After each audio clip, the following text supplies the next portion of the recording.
Hello everyone and welcome to the channel. I'm Emmanuel, I'm an airline pilot and a member of PMDG's 737 Tech and 777 beta team.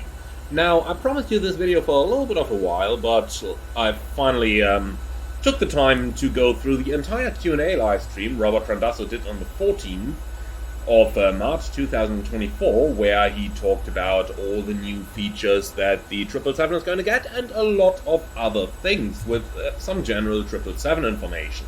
I still to this date see quite a bit of wrong information being spread over the internet over here. So let's take the time to go through the entire live stream and have a close look at what Robert Randazzo said and what he didn't say. Now, the way I've done this is that with every argument I am going to tell you the exact timestamp when you can find his original answer in the live stream, so that you really know that you have the first-hand information available. Because I do find that to be quite important, since there is a lot of misinformation once again out on the internet.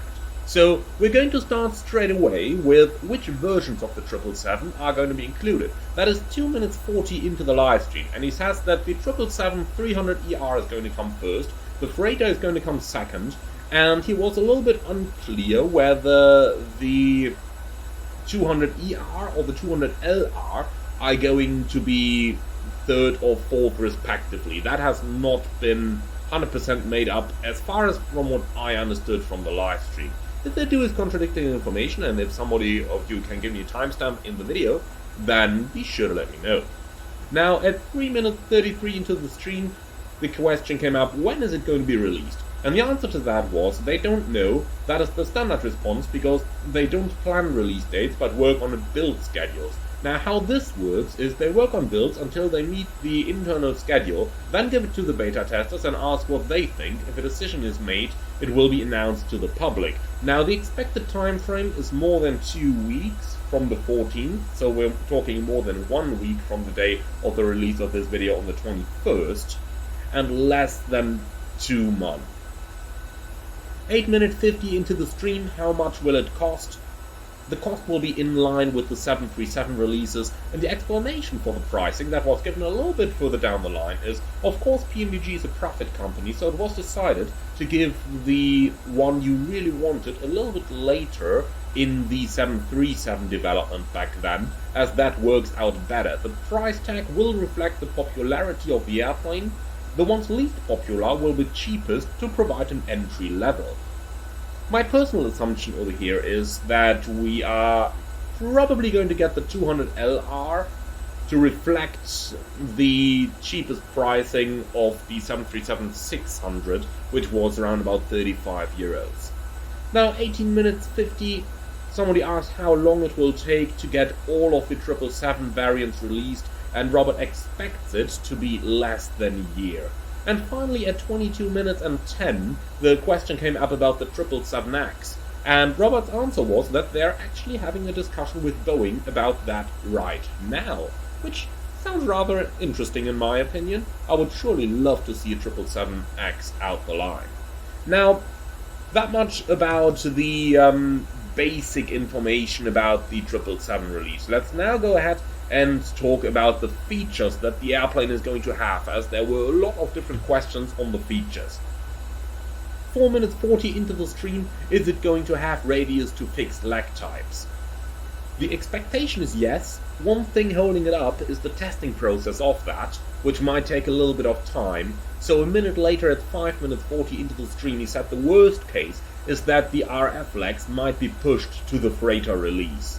Now, RF legs in this relation actually means the complete new navigation database, and not only one type of legs like the radius to fix, but it actually means the complete new nav database. So that is going to come either with the 300ER on the initial release, or it's going to come with the freighter that is going to be second in line, depending on how the testing process of that works out.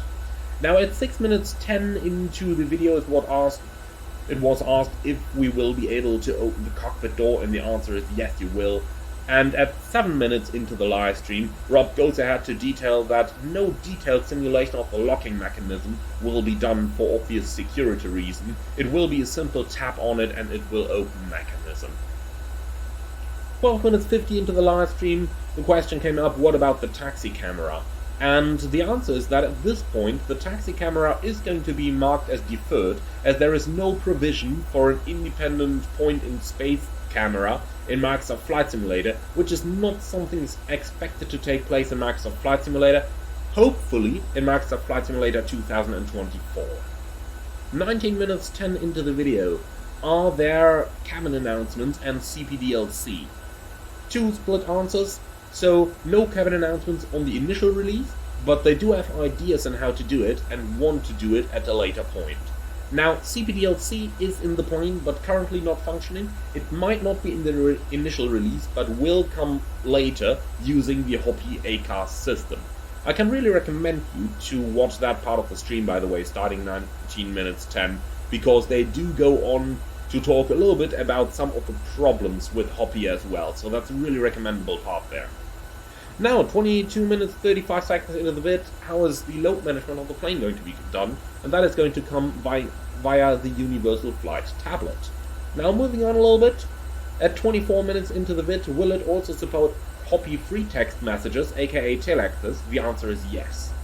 Now, 23 minutes into the video is what is asked if any textures and models are going to be reused from the previous P3D version of the 777, and the answer is no, all models are built from the ground up.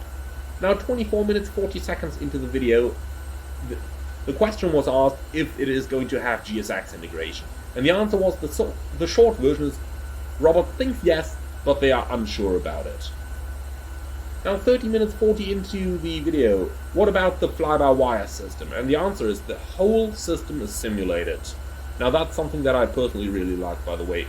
The entire fly-by-wire system, including all its different modes and all the particularities, are there in the 777, and I can tell you it flies really beautifully, even in non-normal situations. Now 30 minutes 50, does the gear tilt work? Yes. 33 minutes into the video, there was a rather interesting question as well, and that is on the heads-up display, as for example FedEx has HUDs installed on their 777. And the answer to that one was a particularly interesting one. Currently, those HUDs are not something that Boeing has by factory standard, but there are third-party products that operators like FedEx have bought there. And currently there is simply no data available to simulate them. Maybe in the future, if they can get hold of that data, but not currently. 33 minutes 45, will the wipers actually clear rain of the windshield? And Asobo claims to have that in development since several years, and PMDG is waiting for that in order to not waste resources.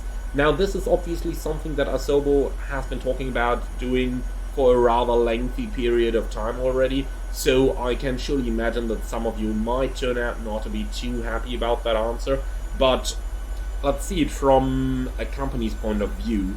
Pretty sure when the moment PMDG does invest resources in that and releases it, that is going to be the moment where Asobo is going to release theirs as well. So it is an understandable business decision that they are not doing that quite yet.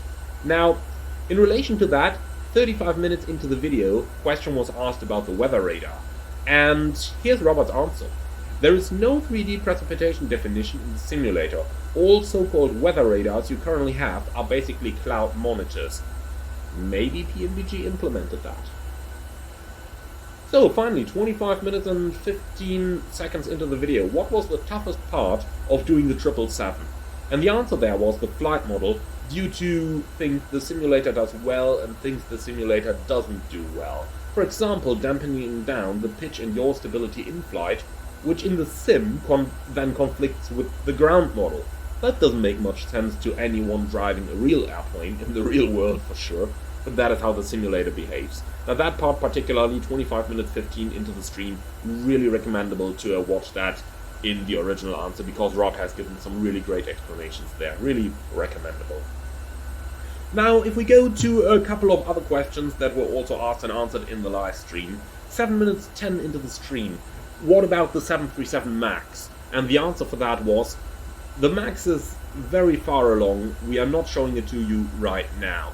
When we drop it, will depend on how we feel about things. For a long time, weren't sure which is going to come first. Frankly, the developers are bored on the 737 development. That is why they shifted to the 777 right now. But they think the Max will kind of get slipstreamed into the 777 releases, but they're working on some data issues with the manufacturer. Now, asking about new aircraft, 30 minutes 10 into the stream, will PMDG do a 787? And the answer was maybe. They have a new airplane identified, and the 787 would potentially fit into that discussion. Now, likewise, there was a question about the 737 Classic asked at 27 minutes and 40, and the answer was perhaps, but there is doubt about interest from the flight sim community. Now, let me personally put that into a little bit of context there. Obviously, under this video there will be loads of people now saying, of course the community is interested in a 737 Classic. But you always have to keep in mind the silent majority. There are so many people who just generally don't comment about that kind of stuff. And when you check the amount of aircraft flying in VATSIM, for example, or when you check which kind of aircraft types are getting computed on SimBrief, that is kind of an indication on which aircraft types are really flown by simmers. And you will generally find that in there you've got the, let's call it, current fleet of glass cockpit airliners, like the 737NG, like the A320. Those are the types that are simply flown by far the most.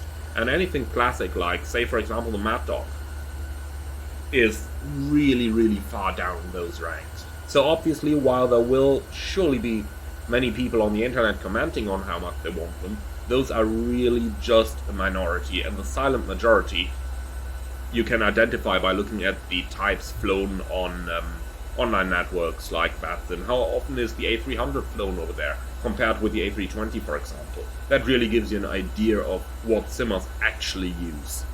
Now, 14 minutes and 15 into the live stream, what are they going to do to compete with Phoenix?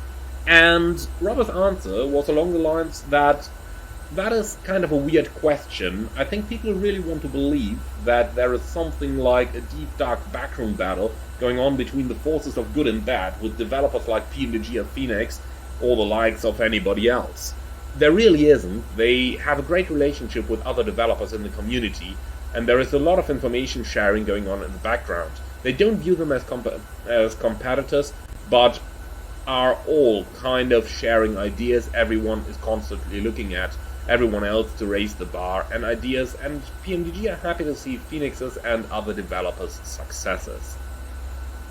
Now, at 39 minutes 40 into the live stream, there was a question if there will be a 737 version 2 with the new features of the 777. And the answer is no. They will be rolled back into the standard 777 version, the standard 737 version that you currently have. And changes from the Universal Flight Tablet will be rolled back after the 777-300ER releases. Man, too many 7s over here. So let's do another timestamp that does certainly not include a 7, at least in a time. 41 minutes 40, when will the tablet be available to the 737 on Xbox? The answer is any day now. It is already uploaded and is just pending Asobo approval. The final point here that I would take from the live stream is at 20 minutes and 15, that's about the global flight ops. And that one was put on ice as PMDG moved from P3D to Microsoft Flight Simulator. Alright, and there you have it. That is pretty much all the important questions and answers from Robert's live stream. Now, I very much can recommend you go to the original video, have a look at the original answers. It's really worth 45 minutes. Well invested time. You get a really good idea of some of the things going on in the background there, and one of the very rare occasions where Robert actually does talk that openly to the community, like on the live stream. So with that, I'd like to say thank you very much for watching, everyone. I do surely hope that you found this one interesting, and that there has been a little bit of information rectified that you saw misquoted or misread often on the internet. We all know how the internet works. Somebody posts something, then somebody else answers that in their own words, then somebody else quotes that as those own words were what was said, and all of a sudden it's like games like Stille Post, where people just give one sort of information and at the end it comes out completely different.